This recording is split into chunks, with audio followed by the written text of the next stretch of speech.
The great hall of the Galactic Council fell silent as Ambassador Zektar stepped forward.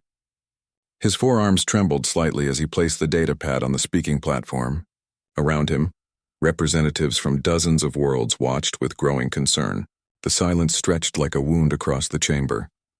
Honored members, Zektar began, his voice barely above a whisper. We have lost another ship. A ripple of unease moved through the assembled aliens. This was the 15th vessel to vanish in the past month. All had disappeared near the same region of space. The region everyone now called the Dead Zone. Lieutenant Commander Jake Morrison sat in the back corner, his human face showing no emotion. He was one of only 3 humans left in council space. The others had all gone home decades ago or simply vanished like morning mist. Jake remained because someone had to. Someone had to remember.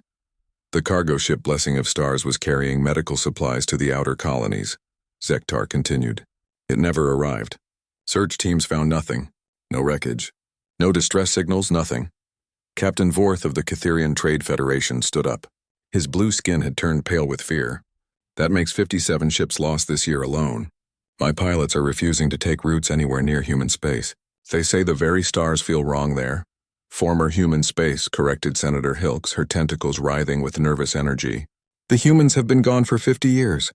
There is nothing left of them. Jake Morrison's jaw tightened, but he said nothing. Dr. Kevin Walsh, the xenoarchaeologist, activated his holographic display. Images of empty star systems appeared above the council chamber.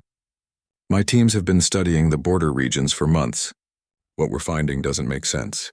Entire planets show signs of massive energy discharges. Space stations have been reduced to perfectly spherical clouds of metal dust.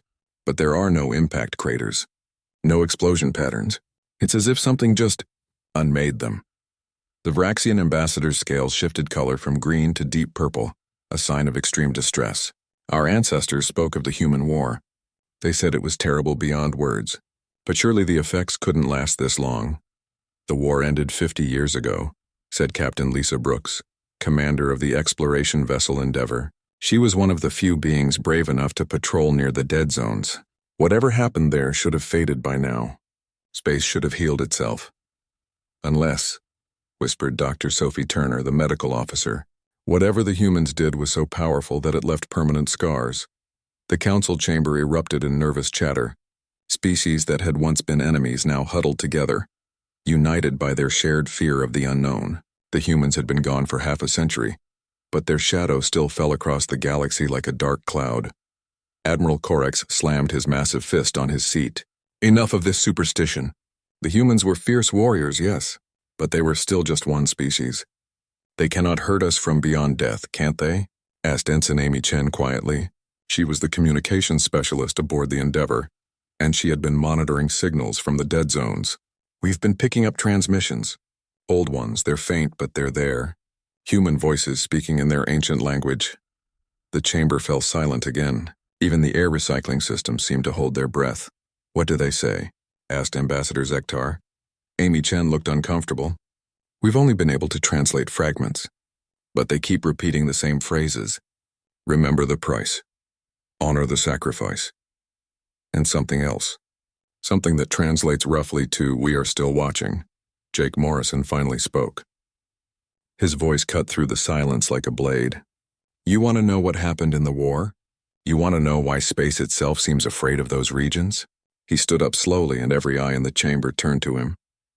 Then send your investigation fleet. But don't say I didn't warn you. Warn us about what? Demanded Admiral Corex. Jake's eyes were cold as winter stars. About the fact that some wars are so terrible, they change the very nature of reality. About the fact that humanity didn't just fight for victory, we fought for something far more important. He paused, looking around the chamber at all the alien faces staring at him. We fought for the right to choose our own ending. With that, he turned and walked out of the chamber, leaving behind a room full of very frightened beings.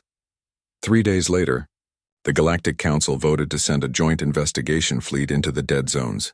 Captain Lisa Brooks would command the mission, with representatives from 12 different species aboard her ship. Dr. Kevin Walsh would lead the scientific team, while Dr. Sophie Turner would handle any medical emergencies. As the fleet prepared to depart, strange reports began filtering in from across the galaxy.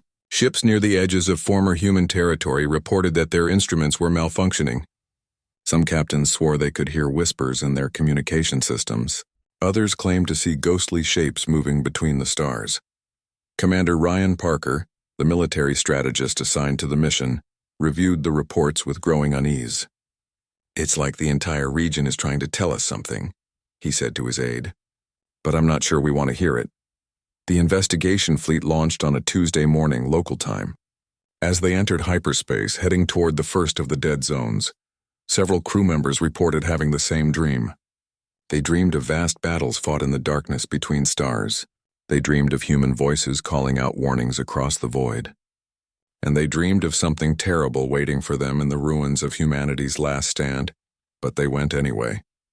Because sometimes the only way to understand the present is to dig up the past, no matter how much it might hurt. Sometimes the only way to find peace is to learn the truth about war. As their ship disappeared into the swirling tunnel of hyperspace, the last transmission from the investigation fleet was picked up by monitoring stations across the galaxy. It was Captain Brooks's voice, calm and professional. "Beginning approach to the first target system. All systems normal. Beginning deep scans now." After that, there was only silence. The kind of silence that makes you hold your breath and listen for footsteps in an empty house. The kind of silence that whispers of secrets too dark to speak aloud. The galaxy waited and wondered and feared what the investigation fleet might find in the graveyard of humanity's war. The investigation fleet dropped out of hyperspace into a nightmare. Captain Lisa Brooks stared at the main screen of her ship, the Endeavour, and felt her blood turn cold. Where the star charts showed a thriving system with 3 inhabited planets, there was now only ruin. The planets were still there, but they had been cracked open like eggs. Massive chunks of rock floated in space, glowing with residual energy that hurt to look at directly. "How long ago did this happen?" asked Dr. Kevin Walsh, his voice barely a whisper. 53 years, 2 months, and 16 days, answered the ship's computer with mechanical precision. Date corresponds to the final phase of the Human Alliance War. Commander Ryan Parker moved from station to station, checking readings that made no sense. "The energy signatures are impossible. These readings suggest weapons that could crack a planet's core, but the power requirements would be enormous. No single ship could generate this much force. Unless," said Dr. Sophie Turner quietly, "they weren't single ships." Ensign Amy Chen looked up from her communications panel, her face pale. "Captain, I'm picking up something. It's faint, but there's a signal coming from the largest piece of debris." "On screen," ordered Captain Brooks. The image that appeared made several crew members gasp. Floating in the void was a massive alien battleship, easily 3 times the size of their own vessel. But it was completely intact. Not a scratch on its hull. It drifted silently among the planetary debris like a sleeping giant. "Life signs?" asked Brooks. "Negative," reported Dr. Turner. "But the ship's power core is still active. Atmosphere is stable. It's like the crew just left, or died," added Parker grimly. They docked with the alien vessel an hour later. The boarding party consisted of Brooks, Walsh, Turner, and a security team led by Colonel Pete Johnson. As they stepped aboard the alien ship, their boots echoed in corridors that felt like a tomb. The ship was a masterpiece of engineering. The walls were covered in flowing script that Dr. Walsh identified as Zilonian, one of the most advanced species in the Old Alliance. But something was wrong. The lights flickered at odd intervals, and there was a smell in the air that none of them could identify. "Bridge is this way," said Walsh, reading the wall markings. "But Captain, I'm seeing some strange things in these emergency logs." The Zilonians were known for their logical minds. They didn't believe in fear or panic. "But these logs," he paused, checking his translator. "These logs are full of words I've never seen them use before. Words for terror, for hopelessness, for things that shouldn't exist." They found the crew in the ship's central command chamber. 23 Zilonian officers sat at their stations as if they had simply fallen asleep on duty. But Dr. Turner's medical scanner told a different story. "They're all dead," she reported, "but not from weapons fire or explosive decompression. Their brains show patterns consistent with extreme psychological trauma. It's like they were literally scared to death." Colonel Johnson examined the main view screen, which was still functional. "They were watching something when they died. The screen is locked on external view, pointed toward the inner system." Captain Brooks activated the display. The image showed the same planetary destruction they had seen from their own ship, but from a different angle. From here they could see something else, something that made her stomach turn. "Dear gods," whispered Dr. Walsh. "There are more ships." The debris field was full of them, hundreds of alien vessels, all from different species, all completely intact but empty of life. They floated like ghost ships in a sea of broken worlds. "How many species fought in this battle?" asked Johnson. Amy Chen's voice crackled over the comm from the Endeavor. "Captain, I've been analyzing the energy signatures from the destroyed planets. The weapons that did this, they weren't alien. The energy patterns match human technology, but amplified beyond anything in our records." Dr. Turner found the ship's medical logs while the others explored the bridge. What she read made her hands shake. "Captain, you need to hear this. According to these records, the crew of this ship encountered human forces 16 times during the final campaign. Each encounter is described in more detail than the last, and each time the descriptions become more disturbed." She read from her scanner. "First encounter. Humans fought with standard tactics. Casualties heavy but acceptable. Fifth encounter. Human vessels continue fighting even when critically damaged. Crew appears to ignore normal survival instincts. 10th encounter. Human soldiers found fighting with severe injuries that should have been fatal. Medical teams unable to explain continued combat effectiveness." "What about the final encounter?" asked Brooks. Turner's voice dropped to a whisper. "Final encounter. Human fleet appeared from nowhere. Ships we had destroyed in previous battles returned to fight again. Impossible. Request immediate evacuation. The humans are not dying. They are becoming something else." Dr. Walsh found the ship's tactical computers still active. The data they contained painted a picture of a war unlike anything in galactic history. According to these records, the humans were outnumbered 1,000 to 1. Every major species in the galaxy had united against them.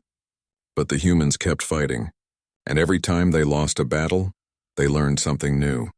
The tactical displays showed battle after battle. At first, human forces used conventional weapons and strategies. But as the war progressed, their technology began to change. Ships that should have been destroyed kept functioning. Weapons appeared that violated known physics. Human soldiers continued fighting long after their bodies should have given up. "It's like they were evolving," said Johnson, studying the combat footage. "Each battle made them stronger, smarter, more dangerous. By the end, they weren't fighting like any species we know. They were fighting like something that had learned to turn death itself into a weapon." Amy Chen's voice came over the comm again, tight with fear. "Captain, I'm detecting more signals. There are dozens of ships in this system, all dead but intact. And I'm picking up something else. There's a message buoy. Human design, broadcasting on all frequencies." "What does it say?" asked Brooks. "It's in Old Earth English. The translation is, 'To any who find this place, know that you see the cost of making humanity desperate. We who died here chose to fall rather than become what victory required. Honor our sacrifice by learning its lesson. Some wars are too terrible to win." The boarding party returned to the Endeavor in silence. As they prepared to leave the dead system, Dr. Walsh made one final scan of the destroyed planets. What he found made him call for an immediate meeting with Captain Brooks. The planetary destruction wasn't random, he explained, showing her the energy patterns. The humans didn't just crack these worlds open. They did something else, something that required precise targeting and incredible power. They were mining the planet's cores for something. "Mining for what?" asked Brooks. Walsh's face was grim. "Heavy elements. Rare materials used in the construction of quantum weapons. Captain, the humans weren't just fighting this battle. They were preparing for something bigger, something that would have required enough firepower to..." He paused, running the calculations again to make sure he was right. To destroy every inhabited world in the galaxy.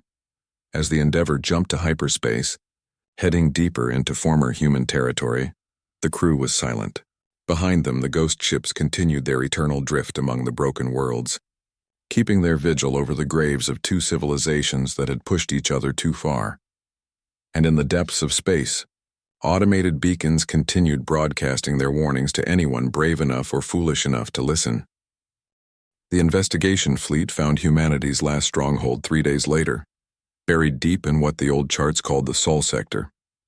But when they dropped out of hyperspace, Captain Lisa Brooks realized that all their assumptions about humanity's fate had been wrong. New Geneva hung in space like a metal flower, its massive ring structures spinning slowly around a central hub. The fortress system was enormous, easily capable of housing 1 billion beings. Defensive platforms surrounded it like deadly thorns, their weapons powered down but still functional after 50 years of abandonment. "It's beautiful," whispered Dr. Sophie Turner, staring at the display, and terrifying. The fortress showed no signs of battle damage. No scorch marks from energy weapons, no debris fields from destroyed ships. It looked like humanity had simply walked away from their greatest stronghold and never looked back. "I'm reading life signs," reported Ensign Amy Chen, her voice filled with disbelief. "Faint, but definitely there. Something is still alive in that fortress." Colonel Pete Johnson checked his weapon systems automatically. "Could be automated defenses, or survivors, after 50 years, asked Commander Ryan Parker. "That seems unlikely." Captain Brooks made her decision. "We're going aboard.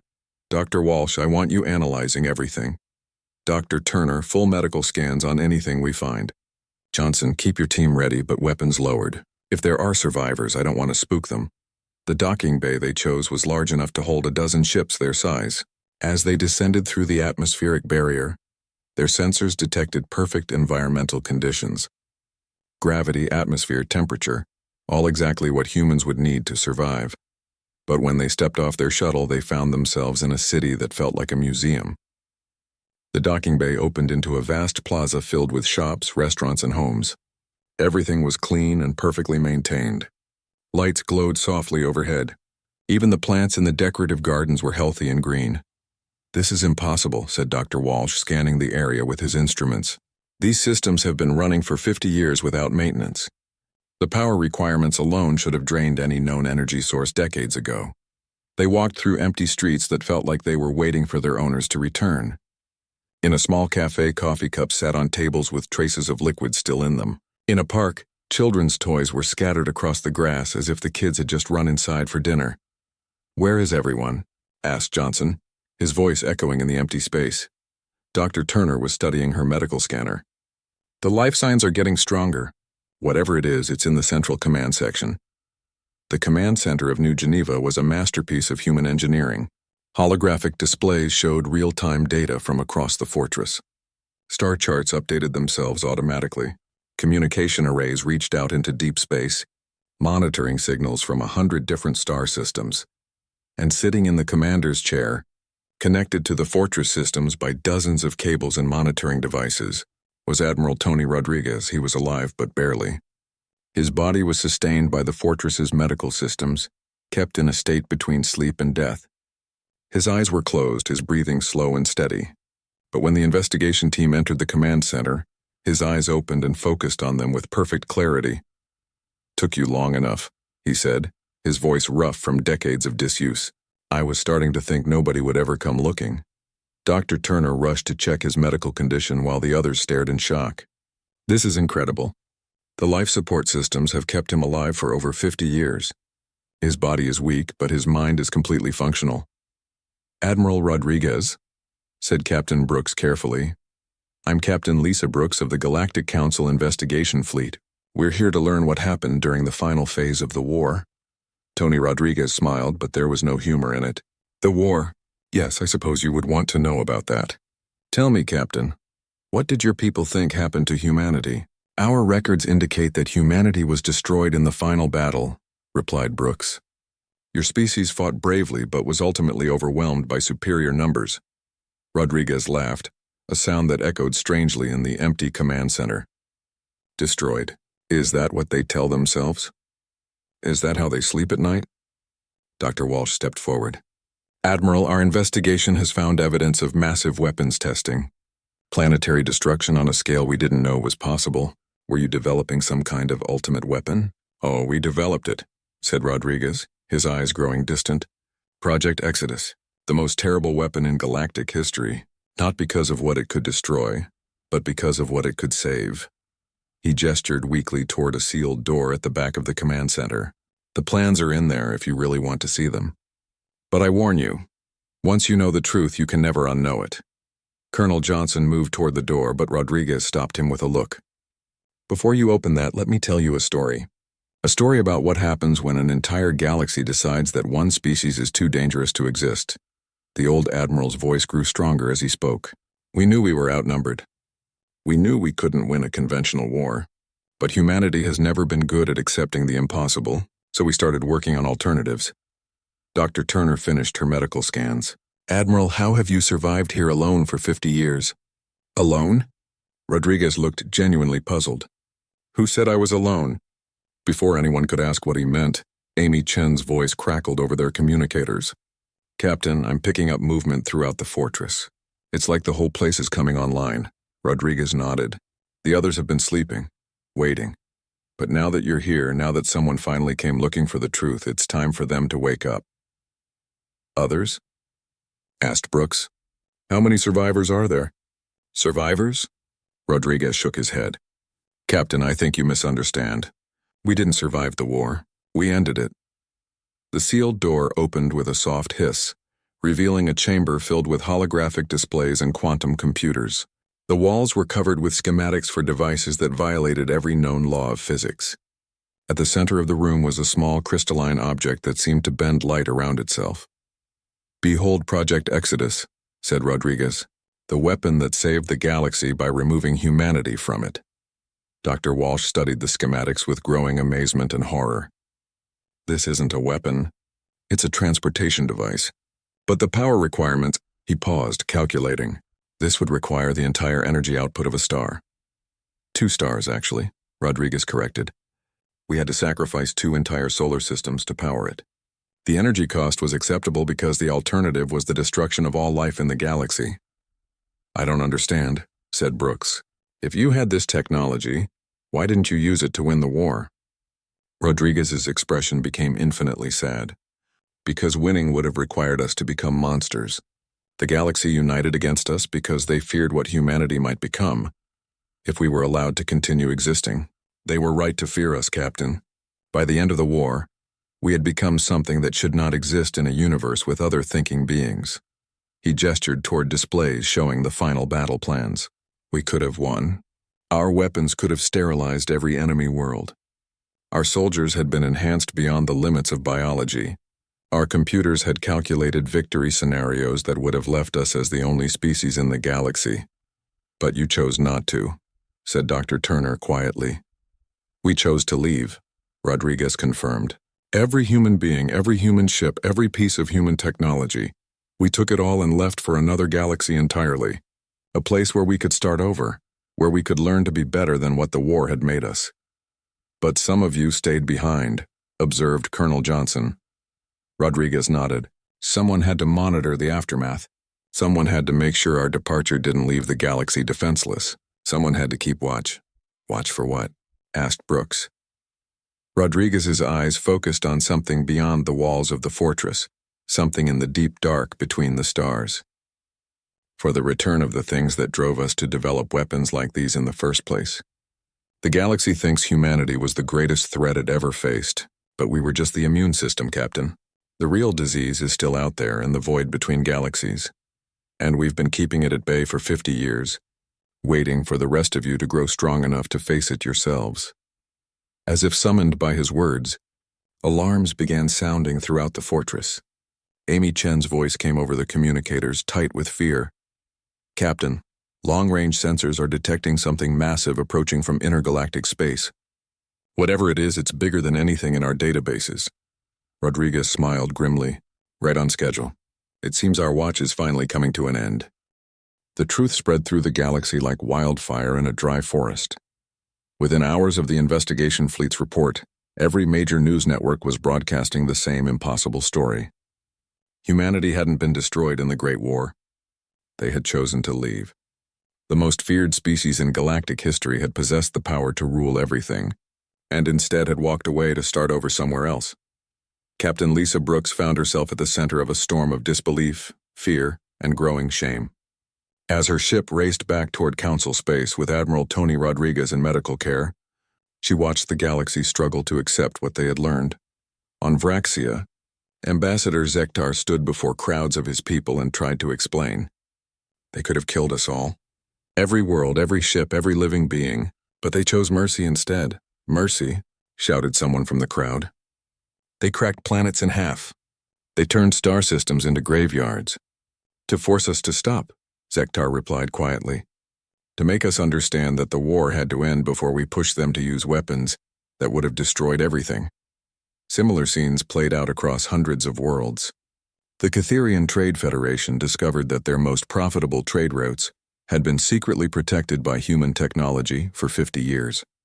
Automated systems left behind by humanity had been clearing space lanes of pirates and maintaining navigation beacons. On the waterworld of Aquinas, Dr. Nicole Davis studied historical records with growing amazement. Look at these patterns, she said to her research team. Every major peace treaty signed in the last 50 years, every trade agreement that prevented war, every technological breakthrough that brought species together instead of driving them apart. Her assistant, Dr. Alex Thompson, pulled up more data. The humans didn't just leave. They shaped everything. They influenced our development from a distance, guiding us away from the same mistakes that led to the Great War. But why? Asked Dr. Davis. Why help the very people who drove them away? The answer came from an unexpected source. Senator Bill Harris, who had served in the Galactic Council for 30 years, revealed himself to be something that should have been impossible. He was human, but not in the way anyone expected. I am what you might call an echo, he explained to the emergency session of the council. His form flickered slightly, revealing the holographic projectors that had maintained his appearance for decades. A construct left behind to monitor and guide when necessary. The council chamber erupted in chaos. How many other humans in galactic society were actually advanced artificial intelligences? How long had humanity been watching them? The real humans departed 51 years ago, Bill Harris continued when order was restored. But they left behind guardians, watchers, guides to help ensure that the galaxy learned from the war instead of repeating it. Jake Morrison, the human liaison officer, finally spoke up from his usual corner. I'm real, he said simply. One of about 300 volunteers who stayed behind. We gave up everything, our families, our future, our chance to see humanity's new home, to serve as the galaxy's immune system. Captain Maria Santos emerged from a hidden monitoring station in the asteroid belt, revealing another piece of the puzzle. Her small crew had been maintaining defensive systems throughout former human space, keeping watch for threats that the galaxy couldn't detect. We've been protecting you, she explained to the shocked council representatives, not just from external dangers but from yourselves. 3 times in the last 50 years, conflicts between your species threatened to escalate into another galactic war. Each time we intervened quietly. A technological malfunction here, a diplomatic message there, a convenient asteroid strike that delayed a fleet just long enough for cooler heads to prevail.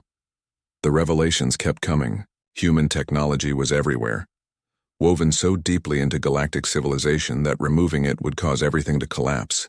Life support systems, faster than light communication, even the artificial gravity generators that made space travel comfortable, all had been subtly improved by human innovations left behind like gifts. But perhaps the most shocking discovery came from Dr. Linda Gray, a physicist studying the quantum communication arrays that connected the galaxy. These aren't just improved versions of our old technology, she announced. They're parts of a much larger system, a network that spans the entire galaxy, with nodes hidden in every star system. What kind of network? Asked Admiral Chris Walker, commander of the Defense Fleet. A communication system, Dr. Gray replied. One powerful enough to send signals across intergalactic space. The humans have been listening to us this whole time, watching, waiting. As the galaxy struggled to process these revelations, other discoveries painted an even more complex picture. The human departure hadn't been a simple evacuation. It had been the most carefully planned exodus in history, designed to benefit those left behind as much as those who left. Commander Sam Mitchell, the last human guardian at a secret facility near the galactic core, revealed the full scope of humanity's final gift. Before we left, we identified every major threat in the galaxy. Pirates, slave traders, rogue artificial intelligences, unstable star systems that could go nova. We left behind automated systems to deal with all of them. The crime rates dropped after the war not because of better law enforcement, he explained. It was because human systems were quietly eliminating criminal organizations from the shadows.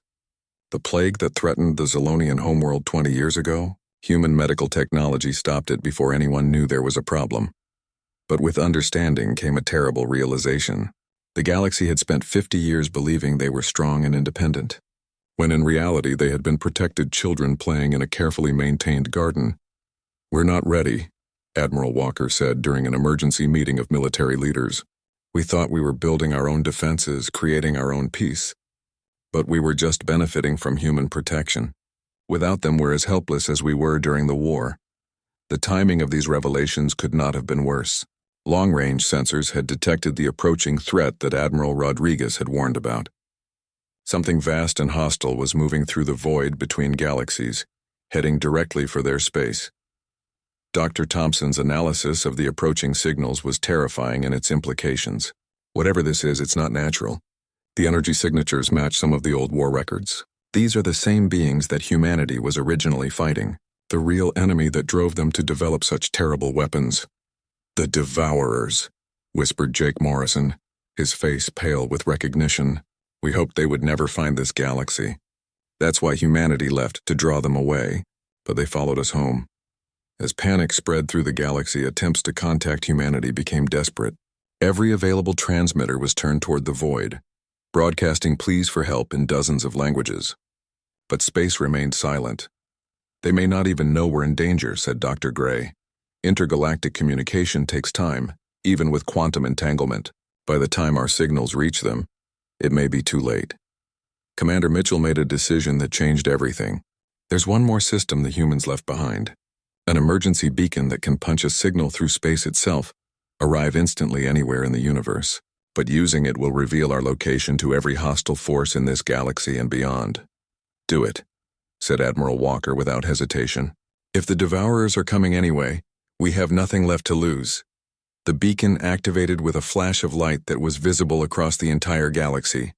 For a moment, every star seemed to flicker as space itself carried humanity's children, crying out for help into the infinite dark. And in the silence that followed, the galaxy held its breath and waited to see if their exiled protectors would hear their call and choose to forgive. The Devourers arrived 3 days later, and they brought hell with them. Admiral Chris Walker watched from the bridge of his flagship as the enemy fleet dropped out of dark space like a plague of metal locusts. There were thousands of them, each ship larger than anything in the Galactic Defense Force. Their hulls were black as the void between stars, and they moved with the terrible purpose of beings who had consumed entire galaxies. "All fleet commanders, this is Admiral Walker," he spoke into his communicator, trying to keep his voice steady. "Engage at maximum range. Do not, under any circumstances, let them reach inhabited systems." The battle was hopeless from the first moment. Galactic ships that had seemed powerful just days ago were swatted aside like insects. The Devourers' weapons didn't just destroy, they unmade things, turning matter back into the basic elements it had come from billions of years ago. Captain Lisa Brooks, still carrying Admiral Tony Rodriguez aboard her medical ship, found herself in the middle of the fighting, despite her vessel being meant for exploration, not war. "Doctor," she called to Dr. Sophie Turner, "how is the Admiral?" "Stable but weak," Turner replied. "The medical systems are keeping him alive, but the stress of what's happening." Rodriguez's voice came through the ship's communication system, transmitted from his medical bed. "Captain Brooks, you need to get my ship to the coordinates I'm transmitting to you. There's something there the Devourers cannot be allowed to find." "What coordinates?" asked Brooks, checking her navigation display. The location Rodriguez had sent was in the middle of nowhere, an empty patch of space between star systems. "Trust me," said the old admiral, "and hurry. We don't have much time." Around them, the galactic fleet was being systematically destroyed. Commander Sam Mitchell's voice came over the emergency channel from his hidden facility. "All ships, this is Guardian Base. We're activating the human defensive systems. Try to stay clear of the red zones." Across the galaxy, ancient machines came to life. Weapons platforms that had been hidden in asteroid fields for 50 years emerged and began firing. Defense satellites that looked like space junk revealed themselves to be sophisticated combat systems. Even some of the dead human ships from the investigation sites powered up and joined the fight, but it wasn't enough.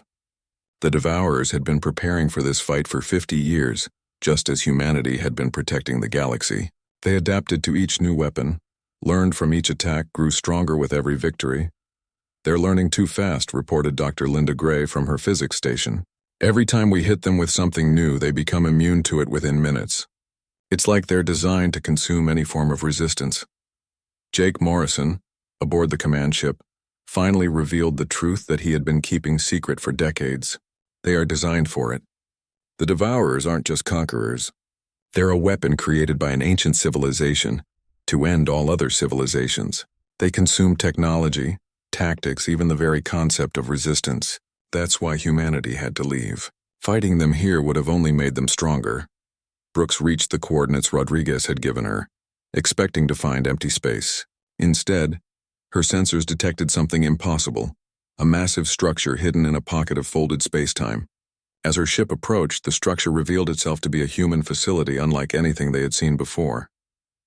"It's beautiful," whispered Dr. Kevin Walsh, staring at the display. The facility was built like a flower made of metal and energy, its petals opening to reveal docking bays and weapons ports. But more than that, it felt alive somehow, as if it were breathing. "Welcome to Hope Station," said Admiral Rodriguez, his voice stronger now. "Humanity's final gift to the galaxy they left behind." As Brooks docked with the station, she found herself in corridors that hummed with power beyond anything she had experienced. The walls themselves seemed to pulse with energy, and the air tasted of possibilities yet to be born. In the station's central chamber, they found something that took their breath away. A single human woman sat in a meditation pose, surrounded by flowing streams of light that connected her to systems throughout the facility. Her eyes were closed, but when they entered, she smiled without opening them. "Hello," said Captain Maria Santos, though this wasn't the same Maria Santos they had met before. This version seemed older, wiser, and somehow more real. "I've been waiting for you. Who are you?" asked Brooks. "I'm the part of humanity that stayed behind to activate our final contingency plan," Santos replied, her eyes finally opening. They swirled with patterns of light that hurt to look at directly. "I'm connected to every human mind that ever existed, to every thought and dream and hope our species ever had. And I'm here to offer you a choice." The battle in space was going badly. The galactic fleet was down to a handful of ships, and the Devourers were advancing on the inner systems where billions of people waited in terror. But as Maria Santos spoke, something changed in the fabric of space itself. "Humanity learned something during our exile," she explained. "We learned that the universe is not just matter and energy. It's also thought, dream, hope, love. The Devourers can consume matter. They can adapt to energy, but they cannot consume the human spirit." "What are you saying?" asked Dr. Turner. "I'm saying that we found a way to fight them, but it requires a sacrifice, not of life, but of independence. We can save your galaxy, but only if you choose to join us, to become part of something larger than any single species." On the view screen, space began to tear open like fabric. Through the gaps came ships that defied description. They weren't built. They were grown, shaped by will and determination into forms that sang with power. Human ships, but not as anyone had ever seen them before. "Humanity has evolved," Santos continued. "We've learned to bind our consciousness directly to our technology, to become one with our machines and our ships. We've become something new, something that can fight the Devourers on equal terms." The human fleet that emerged from the tiers in space was magnificent and terrible, ships that moved like living things, weapons that fired concentrated beams of pure thought, shields that turned aside attacks by simply refusing to acknowledge them. At their head came a vessel that could only be described as a living star, its surface crawling with patterns of light that formed words in every language the galaxy had ever known. "This is Admiral Rebecca Stone of the Human Collective," came a voice that seemed to speak directly into their minds. "We received your call for help. We've come home." The battle that followed was unlike anything in galactic history. The Devourers, who had consumed 100 galaxies, found themselves facing an enemy they couldn't understand. How do you devour hope? How do you consume the very concept of refusing to give up? But even with humanity's return, the fight was far from over. The Devourers adapted, learned, began to find ways to attack the human consciousness directly. Ships began to fall on both sides, and it became clear that this battle would determine the fate of not just one galaxy, but the entire universe. "We can't win by fighting," Admiral Rodriguez said from his medical bed, watching the battle unfold. That's what humanity learned in exile. The only way to truly defeat the Devourers is to offer them something they can't consume. What? Asked Brooks. Forgiveness, he replied. The chance to become something other than what they were made to be. Through Hope Station's communication systems, Admiral Stone broadcast a message that reached every ship in the battle, human and devourer alike. We offer you peace. We offer you the chance to stop consuming and start creating. We offer you the opportunity to join us in building something better than endless war. For a moment, the universe held its breath. The Devourer fleet stopped its advance as if considering the impossible offer. And then, slowly, one of their ships began to change. Its black hull brightened, its weapons powered down, and something that might have been a signal of surrender came from its communications array. Others followed. Not all. Many of the Devourers were too consumed by their ancient programming to change. But enough chose peace to turn the tide of battle. Years later, children across the galaxy would learn about the day the war ended not with victory or defeat, but with forgiveness. They would hear stories of humanity, the species that was so terrible in war that they chose to leave rather than become monsters, and so wise in peace that they returned to offer salvation to their enemies. And in the depths of space, human ships and former Devourer vessels would work together to rebuild what had been destroyed, to heal the wounds of a galaxy that had forgotten how to hope. The war was so brutal that the galaxy had whispered humanity's name in fear for 50 years. But now those same voices whispered it in gratitude, in wonder and in hope for a future where no one would ever have to choose between becoming a monster and walking away from everything they loved. Humanity had come home. And they had brought forgiveness with them.